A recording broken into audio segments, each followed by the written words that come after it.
A warm welcome to Book Club Sessions. My name is Kumbulani Bandula Mulea, and it's another week where we document the stories of our local creatives. And we are broadcasting from right here in the beautiful city of Harare. And today, on the show, we normally want to, discuss beyond books. We normally want to encourage or enhance cross-industrial, cross-disciplinary engagements amongst our creatives, and we always like to have conversations around film, around music, around visual art, which we always see as a way that also allows us to document and share the stories of our local creatives. And today on the show, we are going to be talking about a household brand, a household name that really made an impact in the early 90s to the late 90s, which is one drama that is popularly known across the country. The drama series is titled Gringo. Now, a lot of us quite remember this very interesting and very unique presentation by Lazarus Boora. And we are honored really today on the show to be able to be having this conversation with the son of the late legend, Mr. Lazarus Boora, who is joining me here on the platform. And he's also accompanied by his colleague who together they are part of this re-imaging of the new series titled Gringo, The Return of Gringo. And I'm joined here by Tau Boora, better known as Gringo Jr. He's an actor, a master of ceremony, and a dance choreographer. He was inspired by his late father, Lazarus Boora, as I mentioned, also known as Gringo, where also he is featured alongside him in Nzombe Nemuru, which we are going to be talking about in the course of our conversation here. And also joining me here is Blessing Chimoa, also known as Mbudziyadhura in the same drama series. And I really have the pleasure really to be having this conversation here on Book Club Sessions. Now, what we're going to be talking about is the return of the Gringo drama series, which was penned by Enoch Chihombori and directed by Darlington Mutswairi and Chati Butao. And in this series here, Gringo, played by Tau Boora, is convinced by Mr. Gweshe rather, to get married, and really nobody, but fails to abide by the instructions, and all hell breaks loose. And instead of him winning the lady, he is now being chased by old-aged women. So, gentlemen, welcome to the show. It's really a pleasure. Taurai, a blessing. Ndinogamuchirai pachirongwa pano. Makadini ko wakuma. Tinotenda musiki. Thank you for your time. Mukana wamatipa wekuti tigoya tichimbokurukura nemutakunanzwa watinofunga kuti watakabika watinofunga kuti uchafadza ruzhinji rweZimbabwe uyezve nekunze. Now, Blessing Chimoa, also known as Mbudziyadhura, we all know him. He's an award-winning actor, popularly known as Mbudziyadhura in the Gringo series. And he has starred in quite a number of pieces, such as Special Class, Unwanted Sexual Advances, and the popular Yellow Card, as well as Swords of Emmanuel, and the other chapters of Gringo, such as Gringo the Troublemaker, Gringo the Ring, Gringo the Cake, as well as Such is Life. He has done numerous commercials and voiceovers for television. And as I mentioned, it's really an honor to have these two creatives in the studio. We are going to be discussing, about this series, and also just touching on the recent premiere that took place. And we want to know more about the future plans around the return of the Gringo drama series. Now, gentlemen, I want us to just start off by, just getting into, your artistic background. Especially, the influences growing up, I also specifically would like to start by asking you, Taurai, at what point did your father influence you? Did he mentor you? Did he put you through some processes in order for you to be in this position that you are currently? Okay, thank you so much for giving me the opportunity. Ndikangoti at first mudhara anga asingatodi zvearts mumba, because I don't know, maybe nyaya experience yaakasangana nayo kumashure uko achitango arts kusvika azosvika pazera raanga ave. Saka arts mumba medu yanga anga ari mawani kuti itaurwe, taingoitaurawo yenzve kuti pamusi waanenge ari kunzwa kusununguka ndopaingotaura zvekumashure, achitaura about matangira wakaita arts kusvika wazosvika pawangu ave kuti wakuzikanwa. So ndo mukana watakangowana iwowo. So inini ndakatanga ndichiita choreography. I think choreography ndo yawaiwanzondishedza ndichivabatsira pawangu ari yainzi Group Africa kwaitwa maroad shows. Ndo kwawaindishedza ndiri kuchikoro, waingonditumira mota ndoenda performer for choreography.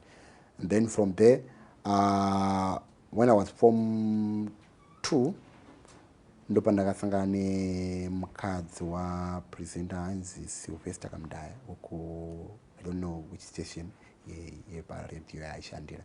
Mukadzi wake ndiye akauya pachikoro chandaidzidza akati no, ndikuda maactors. So inini I was not into acting zvekutodaro. So teacher wangu wehistory ndiye akazoti no, Boora iwe unokwanisa kuita sei kuacta, enda unoacta. Ngati no, inini zveacting hazitori mandiri, dai anga iri choreographer hayo ndaiuya 100%. Chikanzi no, manzi iweyo it's a must, unofanira kutoita sei kutoenda. Alright, it's okay, kandiende. So patakaenda pakati no, ndikakwanisa kuwana ndiri kuda ndichaita kuti waane mascholarship pachikoro. So ndiri kutsvaga namba yevanhu vandiri kuda kuti waita sei vaacte papa neproduction wangu wainaro anga rakanzi Isite Crime. So ini ndakangotora a small role, ndikati no, acting is more ngondimanikidza ini pandatora script, pandatora a small role yanga yakatongofanana neya extra, but achiendai munoita sei munoriesa muri kumba, and then mozoita sei mozouya tichiita casting mangwana. Ndikati no, it's okay. And then pandatora script ndakangotora just a small, anga about 3 lines pandangoma memorize, and then tasvika on the day rekuti wanga wakuselecta cast yavari kuda, ndo pandango playa role yangu yandandapiwa. Sikanza no, ndiye munhu ndiri kutsvaka, iwo wakutoenda parole yamain actor. No, acting guys. Kanzi no, une opportunity yekuti unokwanisa kuona scholarship nechichi. No, it's fine, but kumba manje yanga isikatauriki. So from there takatanga kushanda project yake yanga ainayo. And then vandatanga kutozomba maideas ekuti no, inini ndiri into choreography ndiyo yandonyatsofarira, because kumba haina unyanyotaurwa nezvayo, but acting ngatimbotry. And then from there ndo pandatanga kunyatsopinda into zveacting. So ndakazoita wangu musikanzwa pandazotransferwa pachikoro chanhandiri namudhara vati no, ndada kuti ugare padhuze neni, because zvauri kuiteko kwanzi kufara. Ndati no, it's okay. And then pandakazopedza Form 4 ndo pandakazonza no, since wakumirira mari zautsa kufanira kuenda kumusha. No, kumusha ndandisingatokudi, but yanga yapunishment kuti pandakamboita musikanzwa ndo pandanda kukafira ipapo. Toenda kumusha, it's a must. No, it's okay, pandaenda kumusha. So tiri kumusha, vanhu kana vachikuona uri mwana waartist vanenge vachiexpecta kuti iwewe wacho unge uri munhu yandodo zveart.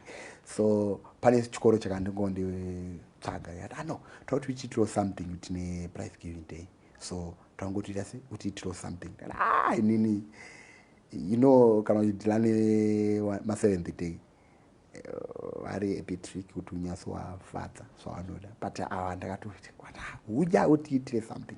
No, kandimboona but acreata infe ndakatoba script ramudhara so taba script but ariri yes, but chimboyaimboita riesau yacho kupi kuchikoro tatu no hatisi kuda student but maybe tingangode teachers both waita ano tinotyira kuti pamwe munogona kuzotaura zvisingafanira kutaura kudara ano itsoke tichingoita ndofunga takangoita first scene yeriesau yedu tikanzi no imimi tatopedza maybe riesau yenyu yapera panapa moya mangwana moita se moperforma tikana no it's okay.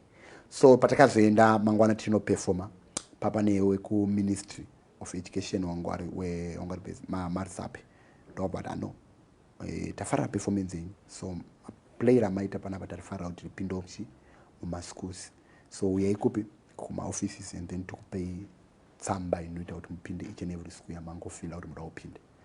So from there ndopatatanga kuti asi kuita but mudhara anga asingazivi because mudhara akazondita mumwe musafona uri kupi ndano ndiri padheni kanzi right is okay takanosangana pachikoro chawaida kuita performance isi tinopinda ipapo titonzi tatatobva kuita mahighlights takutoti mangwana acho mudhei iroro racho ratakasangana naro ndorokabva toti titodhumana paofisi yaheadmaster toti vanhu vakoti vari panapa vari kuperforma apa dzabva ndifuna chiti uri kupi ndati tori padheni ndakatogarawo zvangu sikanzi ko uri kuitei.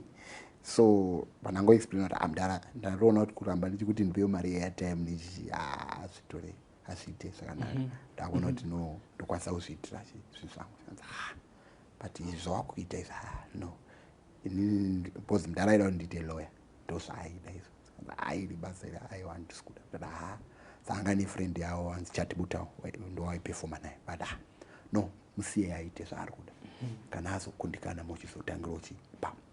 So from there anga asiri munhu aizvida kuti tizviite saka vaingosapotawo zvaizvo ngoti hapana zvekuzviita because ndozvikudiwa nemwana but vainyazoona kuti no mudhara izvi zvese izvi I used to play basketball vaisupport 100% basketball maballs ndaitengerwa bhutsu hapana bhutsu ndakati ndikuda bhutsu yakati basketball yaiuya majezi ndaitengerwa but tikangotora nyaya dzeacting taiva tapesa saka from there ndaitanga kupinda mumaschools ndichidaidai saka pakazondona ndabuda munewspaper ndaperforma pane imwe event yakaitwa pachikoro chinonzi Rukweza yakaitwa nenyaradzo ndopandakaperforma ipapo pandabuda munewspaper iwe ndakuona panewspaper murumbonyazoita sei ndati ndingoita alright yamuita sei akanga auya kumusha kanzi chimboperforma ituni zvamunoita paakagara pasofa pataperforma mudhara wangu anga asiri munhu wekuti aikomenda achiti wakapenga kana kuti uri kugona aiita nga sort of like ari kukudiscourage zvino zvekuti unoda zvandiri kuita ndizvirekera naasisi but ndikangoti ndo madzidzisiro akandiita zvinhu zvizhinji haana kundidzidzisa directly zviya zvekuti ati nouri kugona mwanangu soita sobva aitanga munhu ari kudiscourage but achitondipa mumwe muono wezvimwe zvinhu zvandakutosangana nazvo even now. So from their children should be doing with their careers. But as you have heard, Taura is speaking here that eventually his father saw that what he was doing was worthwhile. Now, Mkuma Blessing, coming to you, yes. You have been in the art scene for a very, very long time. I would like you to, just take us back, how far back do you trace your first engagements in the literary space? Not in the literary space, rather, in the film industry. And how far back was it before you started off on a drama Return Gringo?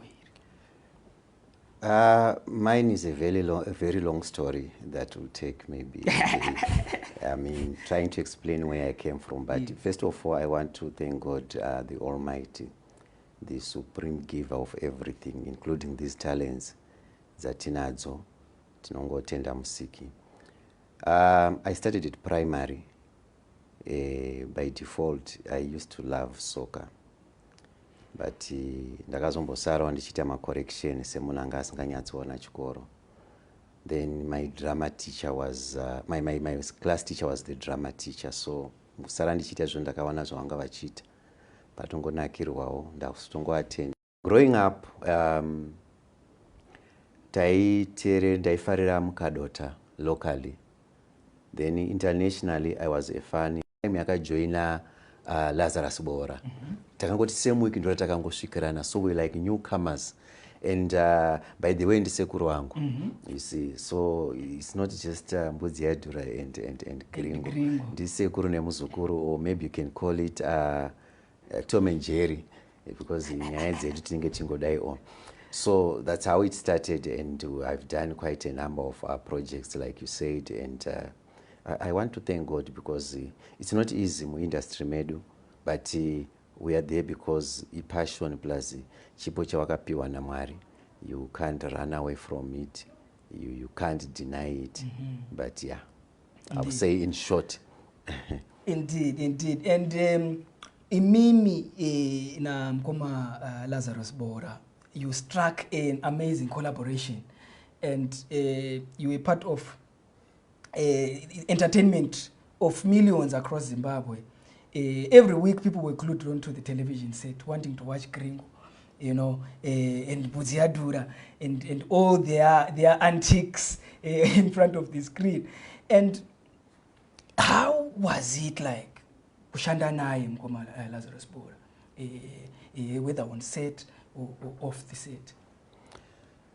I was very fortunate. Ndoda ngotenda Mwari pakuti ndakapinda muGringo. I think it was my first one was yellow card, pandazopinda muGringo. So Mwari akanditungamira kuti ndipinde mu star-studded cast. Saka ukapinda mu cast, because if you look at Gringo, you look at Firimoni, Mai Gweshe, the late Mdara Gweshe, Madumbe, you know, all those guys. I worked with John Banda as well, may he so rest in peace. You a week asingawe kuma rehearsals, and it's the same thing but in his own production and around kanyora kuti tishute. So ndaranga singadi zvisizozo, because if nenguva iyo angachiri kutsika madziro. Saka pandakatomutaimira isu tasikadi zvekurima nechichi.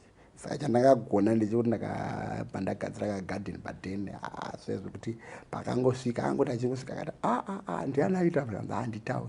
Hayi wagona ndo field chaichai yakuziya manje kwekuenda. No, it's okay.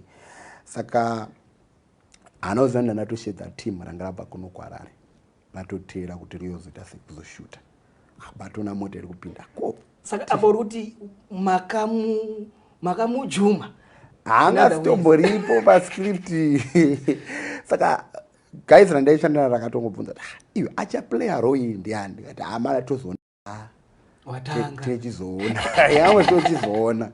Saka kuti timumwene taitomubatsirana namama santuta moms kana moms mudhara ari kutojamuka panapa chichi kanzi aiwa tondwari ndotaura nawo but rinonoshuta pai tatanga tishutira pamba so pambari panext, and then patazodzoka takutopedzisa malast scene, and scene iyo yanga iri yekupedzisira takatoti muona kuti make sure iyo nge iri kupedzisira. Saka idzo dzanyepera kunge dziri kuona dzichiona kuti zviri kufamba sei, patangoita kunge tapererwa posi ipapo pakutoda ivo manje. Saka taona panapa kutogona ngatinge tapererwa katangomira tione kuti mumbakuri sei imakuti tisasvina anzi muchingoenda munobatsira mwana. Ndo mapindiro akatoita wazopinda pakuti no ya mune mako kuita muchiziva manje. Saka from there ndo pakatanga kusapota mchana until wazoti 100% vapo wozvakatoona kuti no ndo zvandiri kutoda. Saka vabva kuti no ndambotresa ndaida kuona kuti sure uri sure here kuti ndozvauri kuda. Saka ndachinyasotresa mashandiro ako nechichi everything zvese zvauri kuita aiwa zviri on point. Zvoda kuzongogadziriswa here and there kuti uita sei usvike pauri kuda iwe. So ndo pakatanga kudiscussa neni maitiro avanozviita then nematangira avakazviita. We're going to take a short break, and when we return we're going to continue with our conversation with Taurai and Ngoma Blessing. Welcome back to Book Club Session, and we are continuing with our conversation here. We are talking about the return of Gringo, starring Blessing Chimoa, as well as Taurai Boora, the son of the late legend Gringo. May his soul rest in peace. Guys, we want to continue with our conversation, but Chimochinja ndakufunza Atau is the son of a legend. I want us to fast forward to the recent premiere of The Return of Gringo. As a son of a legend, tell me, did you go through a process in order for you to land this role? What really happened? Was there a sort of like an open audition for this role? As a son of a legend, I mean, you can take it up. It's like semunhu angachita zvaangachita kumashure uko, because it's your first production andandichita. Ndandagara ndane mama productions angu andandichitoitawo angu ndega paside. So ndingangoti pakango debate kwa pachinzi Roy toita sinayo, especially Enoch munhu haasi munhu ari easy kuconvince when it comes to nyaya dzeacting kana kutsvaga paanenge atsvaga cast yake. So ndopakabva nditi no, Tau ndanzwa kunzi une zvauri kuita, ini ndandatoita give up nenyaya yemaseries aGringo. Saka ndambunzwa kuti pane zvauri kuita chichi, vandati ndo zvandiri kutoita wangu zveacting, but ndasiri kushandisa the name Gringo, ndashandisa the name Kasi Yapfumbi kana kuti Gringaudino. Kasi Yapfumbi ndakaripiwa naMudhara vasati vafa, vakati no, ndichiri mupenyu you can use that name, kana wakazodawo it's time kuzona you can use that name as well. So ndakati no, it's okay. Anditi ndisendere just a clip ndimboona. Saka ndatanga ndamusendera malinks epaYouTube nchiti ndemunoona zvandiri kuita. Pangoti already it's okay. Bazoti ndashaya time chindisendera kari clip. Pangondipa script, because pane script inonzi Gringo nyama iripera tokutarisa kuti after this one. So pandangotora karoka diki pandatoita, panditi no, I thought maybe atichaone mumwe Gringo. I think for now ndazoona kuti zvaakukodzera tite ndopakabva ndipagwaide kuti no, zita rangu wasingada kushandisa ndo rawakuchishandisa zita rekuti Gringo. Saka at first ndakangoti hakusi kutaura kwekuti munhu angoona zvandaita here, zvandangoitawo 2 minutes izvozvo. From there tatanga kucommunicate, and then bandazo create Gringo pareserve. Ndimati Mudhara ndo zvandacreata izvi. Saka ndangoti since makandipa authority yekuti ndishandise name rekuti Gringo, ndanditange ndakuconsulta first ndisandarishuta. But no, riri right, chigadzisa apa neapa neapa neapa neapa neapa neapa, ende ndandakatorinyora kuti Gringaudino instead of Gringo. Aiwa, nezita futi pawagadzirisa nyora kuti Gringo. No, it's okay. Taita ndo patakazotanga ndomashandira tatanga kuita. Aiwa, pakanaka manake chaiwo iwayo. Mkoma Blessing. Mimi, I mean, you've been part, as I mentioned earlier, but you've been part of the Gringo production from the onset, and you played a pivotal role mu chirongwa ichocho. If you were to compare the first production, and not to compare as such, but also just reflecting on the first production and looking at what is being brought onto the table by the current production that is titled The Return of Gringo.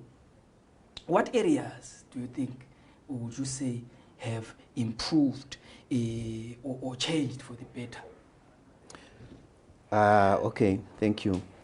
Looking at when we started, I think we were mainly focusing on television, which was like the national television. That was the only way you could people could see you doing what you love doing, showcasing our talents. But so that was then. But now the difference is nowadays with this latest project. There are so many social media platforms where you can showcase what you're doing besides these television stations. So what it has done, like, okay, he was explaining earlier on, he has been doing this part for quite some time. But the Return of Gringo was like the official or the crowning moment to say, we are now introducing Gringo. You knew his father, but he's now taking over.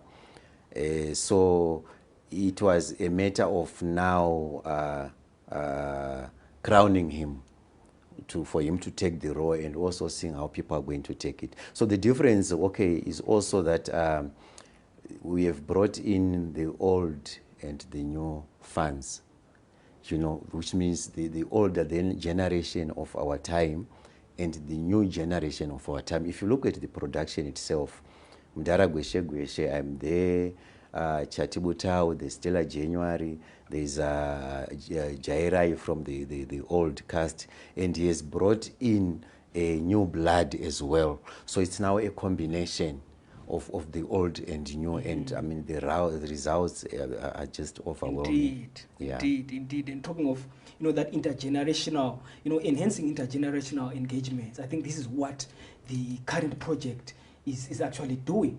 Iyo program kana kuti project iri kugamuchirwa sei neruzhinji? I would like to thank God.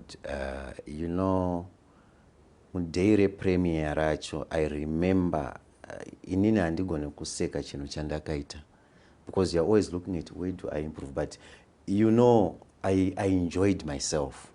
I found myself laughing from start to finish, and we had hiccups, technical hiccups here and there when we were showing this thing, but andina pandakona pazvakamentionwa because vanhu they didn't expect what they saw, especially him taking his father's big shoes. Hadzikwani asati dzanyatsokwana, there's room for improvement, but tinongotenda Mwari, because when you look at his features, his voice is just his father. Exactly. And he's doing squeeter pressure could let me copy my father. He's just being him, natural, and the response antoda kutenda Mwari. People are loving it, and I want to go to next episode, please, next episode, and yeah, indeed, tinongotenda Mwari. Indeed, I was tendwa chaizo. Tau, from your angle, how has been the response from the general population, the audience watching? Yeah, like zataurwa naMbudzi, toda kutenda Mwari, because you know what, mukuita kwechina hauzoshaya vanenge vachitaurawo nemafungiro avo nemaonero avo. But one thing chandakango understand ndechekuti Mudhara anga aine skill yake yekuti even nyangwe dai anga ari mupenyu akada kundidzidzisa ndandisingambofi ndakaigona, and inini ndine skill yangu yekuti nyangwe dai anga ari mupenyu akada kuiteedzera anga asingambogone kuiteedzera. Saka zvandinogona kuteedzera ndo zvandakatora pandazongosanganisawo nezvangu. Saka Gringo asangana na Gringo senior na Gringo junior chachinwani. Saka ndingangoti vanhu vanga vagara wako, in fact ndingangoti vanondifollowa ndo vanga vakuziya junior. Saka patazongodzosa senior kuti asangane na junior, so that inobva yangoti pwaka takuseka. Yeah. Like personally, I noticed that talent within you. I remember I was part of the Say What Arts Festival that was, that was taken for a schedule sometime last year. Yeah. And I could see by the response of the audience that they were really falling in love with how you were, presenting yourself. Yeah. And you brought much of the likeness of the legend himself. And I would really want to say continue on that trajectory. And I'm sure, people will continue supporting. Now, guys, I want us to talk about the premiere. You mentioned the premiere and some of the detail that transpired. How was it? How did it go? Ngoma, Lutanganim. Sometimes I'll say I'm running short of words to explain my gratitude, but I always want to thank God in everything. I remember when we launched Gringo Troublemaker and when we launched this one, it was hectic.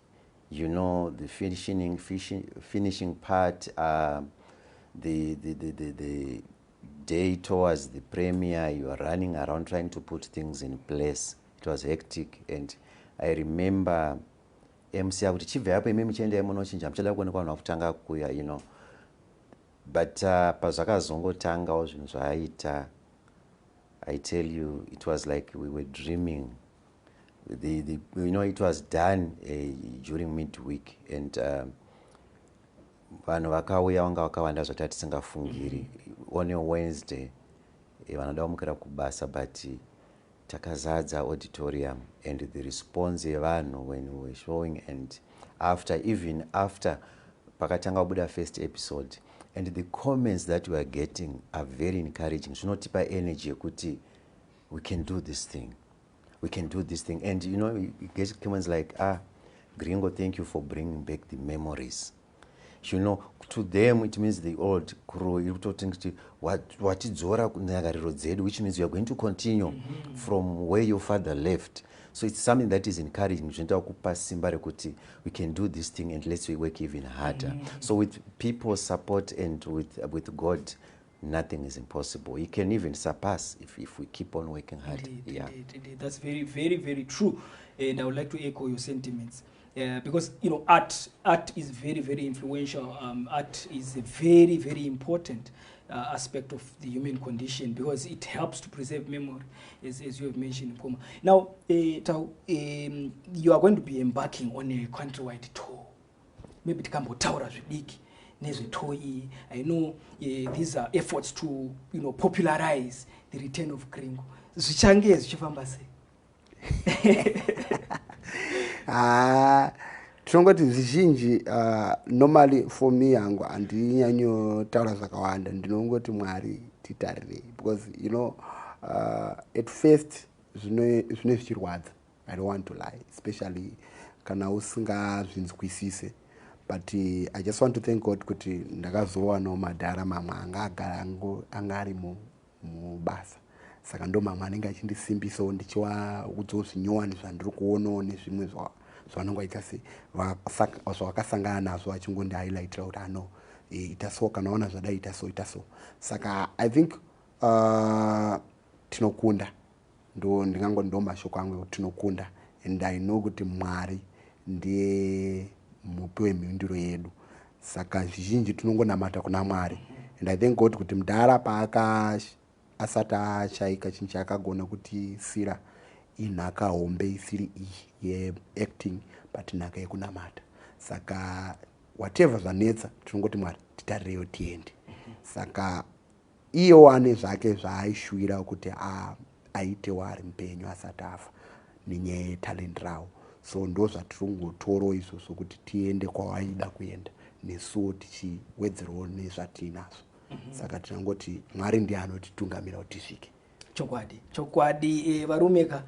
You know, there's so much to talk about. Yeah, sure. I would have loved us to, you know, conversate around, you know, your COVID-19 experiences, because there is this gap that then took place between the time when we were, you know, very much, into the first production of Gringo, but then COVID-19 came in and a lot of things changed. But because of Nguva, I know I will invite you again onto the platform for us to discuss further about these industry issues, about the talents and the projects that you will be involved in. But lastly, what I would just want to ask, because what you are doing is also something that the young ones out there are also looking forward to, also maybe embracing.